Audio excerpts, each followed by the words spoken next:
Hello, everybody. Happy Thursday. So I won't be doing the class today. I won't be taking you guys through. I'm just going to take you guys through the explanation of everything that we have for today because I'm taking my day off, taking my rest day. I'm going to chill out and relax and do some stretching and drink plenty of water and make sure that I don't beat myself up and beat my back again because that wasn't fun.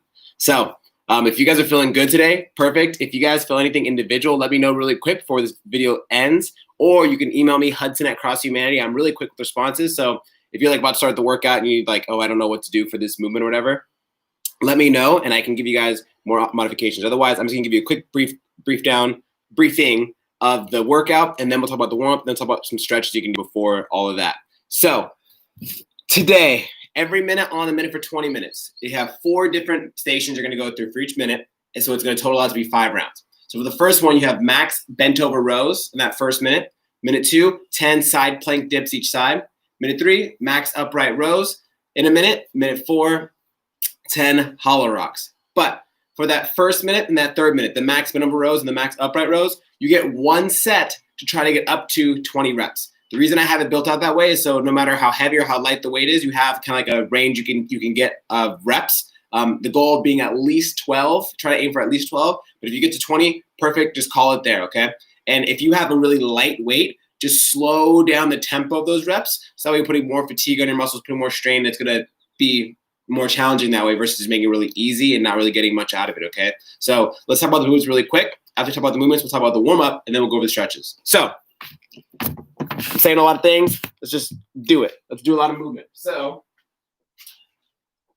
first off, 3, 2, 1, go. That first minute, you're doing 20 bent over rows. Now imagine you only have, or not imagine, if you are the person that only has 1 dumbbell, then I'm going to demonstrate how you can do it if you only have 1 dumbbell. The same rules apply if you have 1 kettlebell. If you have a barbell, you just want to have your hands right outside your thighs and I'm going to go over the same point performance with depending on whichever piece of equipment you have. So if you have 1 dumbbell or 1 kettlebell, you're going to hold it like this. You're going to start by hinging at the hip. So push the butt back, keep the back flat. So my shoulders are pulled back. I'm not letting my shoulders slouch over and dangle like this. I want to keep my back tight and rigid and have my chest point at a slight angle. So I don't want to have my chest point straight down because if I do this, there's a lot of toll in my lower back. If I'm directly pointing towards the floor. I also don't want to do this and curl to get my chest pointed at the floor. Have your back flat, push your hips back so my chest is pointed at an angle in front of me. From here, I'm going to pull to my belly button, squeeze really tight, come back nice and slow, squeeze my arms to get to full extension, right back to the next rep, squeeze, come back down nice and slow. On the top of each rep, you are squeezing your back really tight and opening your chest. I always point this out because I always see this mistake happen. People will get in this position and they pull with their biceps solely and their shoulders hunch forward like this. Right now my shoulders pointed down at the floor versus pulling my shoulders back and having my shoulders in place and having my nice big chest at the bottom, at the top of each rep. So it's not this and hunching over, it's this and opening up, okay? So keep that in mind. You get 1 set. So if you're going, let's say you have a heavier weight, you're like, 15, 16, 17, you set it down. Let's say, even if you have time left over in that minute to get more reps done, that's the set. Call it there. You get 1 set of these reps as you can, okay? Minute 2, side plank dips. For these, you can do them on your hand. The scaled version would be to do them on your elbow because it shortens the range of motion a little bit. But from here, you can stagger your feet if that helps you out. If you want to go on top, it's a little bit more challenging. If you want to work on a little more stability, I almost fell over right there if you notice that. From here, my hips are open. So I'm not sunk in like this and have my hips behind me. I'm making a straight line from my shoulder to my heel. And from here, I drop my hip, come up, and I squeeze that side really tight. I have to keep my hand touching my side like that. So that way I'm feeling my oblique turn on. Oh, I almost fell over again. Feel my oblique turn on, and I can make sure I'm using the correct musculature and not kind of just flailing around and going through the motion. So you're going to do 10 one side, 10 the other side, the second minute. Minute 3 is max set up to 20, of upright rows. So if you only have 1 dumbbell, like myself, this is what you're going to do. You're going to put 1 hand on top, other hand goes on top, and you're going to do rows like this. Now, when the next time it comes around, you switch which hand is underneath, which hand is on top, okay? Because the hand that's underneath is going to be doing more work. Now, when I'm doing these, shoulders down and back still, big chest. I pull right below my chin, come back down nice and slow. I don't want that weight to go out in front of me. I want to keep it close to my body, nice and tight, so my shoulders stay in a good position. Again, if you break before 20, that's fine. Your set's done there. Call it for that minute. Now, minute 4 is the 10 hollow rocks. For hollow rocks, it's going to count 1, 1, 2, 2. So let me demonstrate. So feet extended, arms extended. You're going to rock back and forth like this, focusing on really squeezing those little abs. I see it all the time. People go and just kind of like make them choppy and go, ugh. Kind of just like keep their back flat, just folding their back like that. It doesn't look very comfortable. Think about making yourself into a banana. This is the only movement really we focus on rounding the back a lot. So round it so it's nice, smooth, rock forward and back. It goes again, 1, 1, 2, 2. Is how you're gonna count your reps, okay?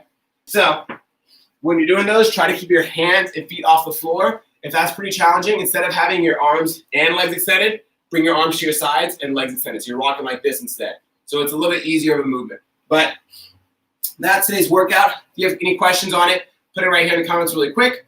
Or hit me up, Hudson at CrossFit Humanity. I'll give you my phone number from there. So if you have any other questions, I can even be quicker with the responses. Now, for our warm-up, we're doing 4 rounds, 10 straight leg sit-ups, 10 prone overhead presses, 30 high knees. So for 10 straight leg sit-ups, leg straight, lay back, touch behind your head, throw your hands, touch your toes or your ankles or your shins, whichever is challenging but not overexerting or putting anything into a funky spot. After that, 10 overhead press. So laying on the floor, nose right next to the floor, pull your elbows up, press and extend, come back in, squeeze the elbows in towards your sides. We're going to warm up your upper back. After you do 10 of those, you have 30 high knees. If your ankles, knees, hips need a little more time to warm up, you can just do fast marches for the first set, and you can do it for all the sets really if you wanted to. But if you feel good and you feel like you're ready to get that heart rate up, I want you to do 30 total, fast pump of the knee to horizontal, okay? 15 each side. Now, before you do either of those 2 things, for the stretches today, I have 3 stretches for you. I recommend these ones, but if you have other body parts that are really sore, that need a little extra attention, then go ahead and do those instead. Whatever makes you feel better. If you do have any, stiffness, aches, pain, soreness, anything like that, if you need more individual stretches, let me know. Now, scap rotations. These ones are tricky, so pay attention to these ones pretty closely. So it's kind of like a scap push-up, but it's a circular motion. So a scap push-up looks like this. Nice tight body position, drop my shoulders back, press my shoulders forward. So I'm trying to literally think about putting my shoulder in front of my chin and shoulders behind my head. So I'm doing this motion. Now, we're going to the level 2 movement of this, and we're doing rotations in that position. So imagine you still want to go through this position and this position, you have to go through a circle to get to them. So back to that push-up position.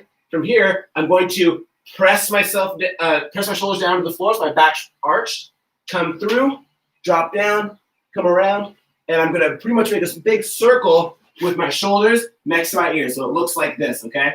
When I'm doing it, my hips move, my feet move, your whole body's going to go with you. So don't be afraid to kind of get a little dynamic with it. But you're going to do 10 one side, and then 10 the other side. After you've done that, then you have lying thoracic extension. Lateral extension. So, laying on your side, boom. Don't fall asleep, don't take a nap. Leg over the other, put both hands together. You're gonna roll this arm out to the side, and then come back to the starting position. Keep this knee on the floor. If you have a pillow or a foam roller nearby, put that underneath. Makes it a little bit easier. It focuses more on the upper back. But the biggest thing is we don't want that knee to do a lot of movement and raising like this, because then it takes away from the stretch in our upper back and just gets it puts more emphasis on our lower back, okay? So keep that knee down as much as you can. If it comes up a little bit, that's okay, but try to fight it as much as you possibly can. You can do 10 each side there. And then lastly, 10 inchworms, but with no push-up. So my legs straight, get a good stretch of the hamstrings and the glutes, even the calves a little bit. Walk out to a push-up position. If you want, you can do a cobra stretch out your core a little bit, or you can do down dog if you want to do some down dog. But otherwise, walk yourself back up to standing, right back to the next one. 10 of those. I'll add those 3 movements into the comments really quick in case if you guys forget. But that's what you guys have for today. Warm up should be pretty quick. Nothing too crazy, but the reason it is that way is because the workout today won't get your heart rate up super high. It's not gonna be super intense like yesterday was, but it will be something that will get you sweaty and get those muscles pumped, especially your back muscles, your back and shoulders, and your core, of course. Okay? Questions, comments, concerns, let me know. I'm gonna write these stretches for you guys.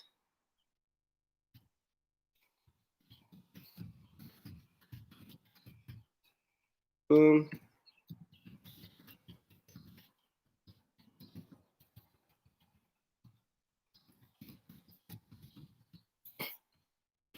C, bam.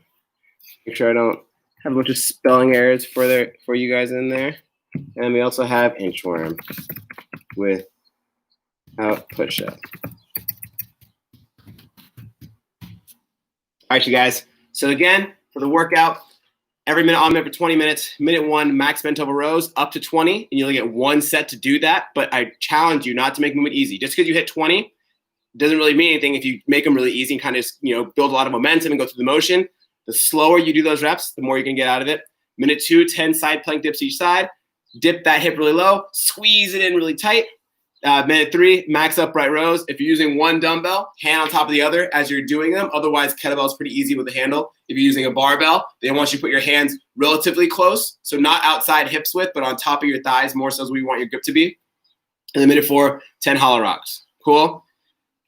If you have any questions before you hit this workout, hit me up, and then I'll give you my and I'll give you my digits. So you can always ask more questions later on in the future. Okay, guys? All right.